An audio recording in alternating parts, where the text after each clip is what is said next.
Hello dear students, it's me BL Trivedi Sarang IAS में। आज हम चर्चा करेंगे पाकिस्तान की बर्बादी की। प्यारे बच्चों, आपको भी पता है कि पाकिस्तान आजादी के बाद से ही चाहता है कि हिंदुस्तान बर्बाद हो जाए, लेकिन कहते हैं कि दिए तले अंधेरा। उसी प्रकार से पाकिस्तान खुद बर्बाद हो रहा है, उसे इस बात का इल्म ही नहीं है। डियर स्टूडेंट्स, पाकिस्तान लगातार घरेलू और विदेशी सोर्सेज से इतना कर्जा ले चुका है कि अब उसके लिए कर्जा चुकाने के लिए भी कर्जा लेने की नौबत आ चुकी है। पाकिस्तान के ऊपर वर्तमान में जो कुल कर्ज है वो 21.6 लाख करोड़ रुपए है, जिसमें से 66% कर्जा उसका घरेलू है। घरेलू कर्जे को अगर भारतीय करेंसी में देखें तो 14.3 लाख करोड़ रुपए है, और 66% घरेलू कर्जे के अलावा उसके ऊपर 34% विदेशी कर्जा भी है। पाकिस्तान के ऊपर जो विदेशी कर्जा है वो 7.3 लाख करोड़ रुपए के आसपास है। ये सारे आंकड़े भारतीय रुपए में वो है जो गवर्नमेंट ऑफ पाकिस्तान के द्वारा रिलीज किए गए हैं कि देखो हम कितना बर्बाद हो चुके हैं और आगे हम भारत को बर्बाद करने से पहले खुद कितना बर्बाद हो जाएंगे। पाक को कर्जा देने में चीन और सऊदी सबसे आगे हैं, जैसा कि आप इस ग्राफ में देख पा रहे होंगे। आगे अगर हम बात करें तो दिसंबर 2024 तक सऊदी अरब ने 9.16 बिलियन डॉलर यानी करीब 72.2 हजार करोड़ रुपए पाकिस्तान को कर्जे के तौर पर दिए हैं। पाकिस्तान के कुल विदेशी कर्ज में सऊदी अरब की हिस्सेदारी 7% है। यह हिस्सेदारी 2023 में 5% थी, यानी 23 से लेकर ये 24 चल रहा है, 25 चल रहा है। इसमें पाकिस्तान ने 5% से बढ़ोतरी हासिल करके 7% कर ली है सऊदी अरब से कर्जा लेने में। अगर हम आगे बात करें तो दिसंबर 2024 तक आईएमएफ ने पाकिस्तान को 7.5 बिलियन डॉलर यानी करीब 64,000 करोड़ रुपए का कर्जा दिया है। इसमें से 7 बिलियन डॉलर का यानी कि 37 महीने का एक्सटेंडेड फंड भी शामिल है। यानी आप कह सकते हैं कि पाकिस्तान अपना देश चलाने के लिए न केवल हिंदुस्तान को पीछे करने के लिए सोच रहा है, बल्कि वह आईएमएफ से, सऊदी अरब से और चाइना से भी पैसा लेता जा रहा है। सऊदी अरब एक मुस्लिम कंट्री होने के नाते पैसा दे रहा है, वहीं चाइना उसके जियोपॉलिटिक्स की वजह से और भारत का दुश्मन होने की वजह से कहीं ना कहीं जुड़ा होने से पैसा दे रहा है। चाइना यह भी चाहता है कि पाकिस्तान में जो नेचुरल रिसोर्सेज हैं, उसकी जो जियो सेंट्रिक कंडीशन है, उसका फायदा अपने देश के लिए उठा सके। जैसे अमेरिका डॉलर डिप्लोमेसी करता था और आज भी करता है, उसी प्रकार से चाइना ने रेमनबी डिप्लोमेसी शुरू कर दी है, जिसमें वो पैसा देता है। पैसा अगर कोई सामने वाला चुका नहीं पाता है कंट्री, तो उसके रिसोर्सेज पे अधिकार कर लेता है, उसके बंदरगाहों पर अधिकार कर लेता है, यहां तक कि उसे अपने हिसाब से चलाने लग जाता है। खैर, पाकिस्तान की हालत तो ये है कि वो पहले से ही आर्मी के हिसाब से चल रहा है। एक देश होता है जिसमें सेना होती है। पाकिस्तान पहला ऐसा देश है जिसके पास एक सेना है और उसी के पास एक देश है। आगे अगर हम बात करें तो कर्जे के पैसों का इस्तेमाल पाकिस्तान कहां कहां करता है, तो अगर पाकिस्तान जहां जहां कर्जे के इस्तेमाल की बात करता है, वहां आप देख सकते हैं कि कर्ज चुकाने के लिए पाकिस्तान नया कर्ज लेता है। दिसंबर 2020 में चीन ने पाकिस्तान को करीब 12.6 हजार करोड़ रुपए दिए।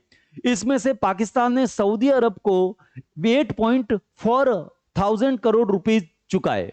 यानी चाइना से पैसा लेकर सऊदी अरब को चुका रहा है। 12,500 करोड़ चाइना से लिए, उसमें से 8,500 करोड़ के आसपास उसने सऊदी अरब को चुकाए। अब आप देख सकते हैं कि किस प्रकार से वो चाइना से पैसे लेकर सऊदी अरब को, और सऊदी अरब से पैसे लेकर आईएमएफ को, और आईएमएफ से पैसे लेकर आतंकवादियों को फंडिंग कर रहा है। आप समझ सकते हैं। आगे अगर हम बात करें तो पिछले साल मार्च में आईएमएफ ने पाकिस्तान को लगभग 9.2 थाउजेंड करोड़ रुपीस दिए थे। इसके अगले ही महीने पाकिस्तान ने लगभग 8.4 thousand crore rupees euro bond का पेमेंट किया। यानी आईएमएफ से पैसा लेकर भी पाकिस्तान अपने कर्जे के पैसे चुका रहा है। यानी उसकी हालत ये हो गई है पाकिस्तान की, भारत को बर्बाद करने के दिन के स्वप्न देखते देखते, कि वो खुद बर्बाद होता जा रहा है और एक डेप्ट लोन में फंसता जा रहा है, जिसमें कर्ज चुकाने के लिए भी उसे अलग से कर्ज लेना पड़ रहा है। ये डेप्ट ट्रैप में फंसने के बाद पाकिस्तान की हालत आने वाले समय में और खराब होती चली जाएगी। पाकिस्तान विदेशी कर्जे को चुकाने के लिए तो आईएमएफ, सऊदी अरब और चाइना से लोन लेता ही लेता है, लेकिन साथ में अपनी घरेलू जरूरत जैसे पेट्रोलियम प्रोडक्ट, गैस इत्यादि के आयात करने के लिए भी विदेशी लोन को या फॉरेन कर्जे को यूज करता है। पाकिस्तान के बारे में यह जानकर आपको हैरानी होगी कि पाकिस्तान रक्षा बजट, बिजली, पेट्रोल, आटा पर देने वाली सब्सिडी एटसेट्रा खरीदने के लिए भी, सब्सिडी देने के लिए भी विदेशों से कर्जा लेता है। संडे गार्जियन एक न्यूज़पेपर है, उसकी रिपोर्ट को अगर हम देखें तो पाकिस्तान ने 1958 से अब तक 2025 तक आईएमएफ से 28.96 अरब, लगभग 29 अरब डॉलर का कर्जा लिया है। पाकिस्तान ने 1960 से 2023 तक हथियारों पर 231 अरब डॉलर खर्च किए। अब आप सोचिए कि 29 अरब डॉलर का कर्जा लिया है और हथियारों पर 231 अरब डॉलर खर्च किए हैं। यानी कि आप कह सकते हैं कि पाकिस्तान के घर में चूहे अमावस्या का व्रत कर रहे हैं, लेकिन फिर भी वो इस प्रकार से लोन ले रहा है जैसे उसे वापस चुकाने की परवाह नहीं है। वो एक प्रकार से इस लोन को अपने देश को चलाने के लिए खर्च कर रहा है। शायद पाकिस्तान में अर्थशास्त्रियों की कमी है जो उसे बता नहीं पा रहे हैं कि राजस्व व्यय कम होना चाहिए, पूंजीगत व्यय ज्यादा होना चाहिए। उनका राजस्व व्यय निरंतर बढ़ता जा रहा है जिस पर पाकिस्तान को कोई लेना देना नहीं है। आगे अगर हम बात करें तो भारत ने हाल ही में, आईएमएफ ने जो पाकिस्तान को लोन पे किया है उसके लिए दबाव बनाया और आईएमएफ ने इसके लिए पाकिस्तान पर 11 अतिरिक्त शर्तें लगाई है। टोटल लगभग 50 शर्तें आईएमएफ ने लगाकर फिर पाकिस्तान को लोन दिया है।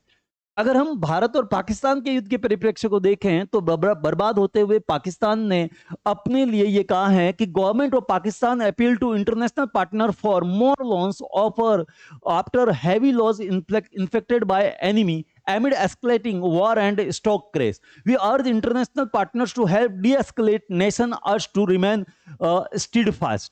यानी वर्ल्ड बैंक को पाकिस्तान ने जब भारत के साथ युद्ध चल रहा था, आईएमएफ को जब पाकिस्तान ने भारत के साथ युद्ध चल रहा था, और अपने दो गुर्गे जो उसने पाल रखे हैं सऊदी अरब और चाइना, जब भारत के साथ युद्ध जैसी कंडीशन चल रही थी तो पाकिस्तान ने साफ साफ कहा है कि युद्ध में हमारी हालत खराब हो गई है, हम अब बचने वाले हैं नहीं। तो हे भाइयों, पाकिस्तान ने चाइना और सऊदी अरब को कहा है कि मुझे बचा लीजिए, और इस हिसाब से चाइना जो है वो पैसा मांग रहा है, तो सॉरी पाकिस्तान जो है वो पैसा मांग रहा है। अगर हम पाकिस्तान की तुलना में भारत की बात करें तो भारत में भी कर्जा बढ़ा है। 15 सालों में 2.5 गुना हमारा विदेशी कर्जा बढ़ चुका है। अगर विदेशी कर्जे की बात करें तो आप देख सकते हैं लाख करोड़ रुपए में 2009-2010 में हमारे ऊपर 22 लाख करोड़ रुपए का विदेशी कर्जा था, जो 23-24 में बढ़कर 56 लाख करोड़ रुपए हो गया है। यानी कोरोना, लॉकडाउन, वॉर, ऐसी सिचुएशंस हैं जिसकी वजह से भारत में 15 सालों में 2.5 गुना विदेशी कर्जा बढ़ चुका है। कहां तो 22 लाख करोड़ रुपए था 2009-2010 में, जो बढ़कर 2023-24 में 56 लाख करोड़ रुपए हो चुका है।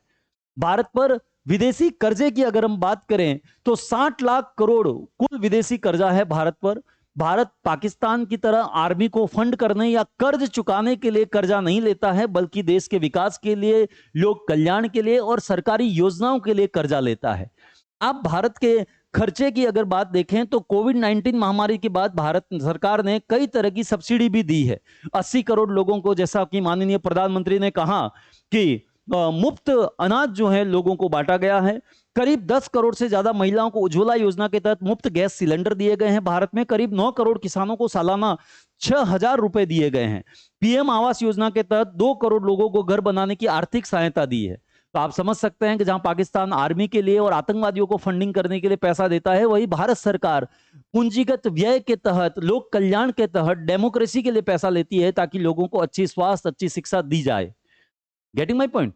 आगे हम नेक्स्ट क्लास में नए टॉपिक पर चर्चा करेंगे। आई होप आपको ये क्लास अच्छी लगी होगी। Thank you very much. खमाड़ी, नमस्कार, धन्यवाद।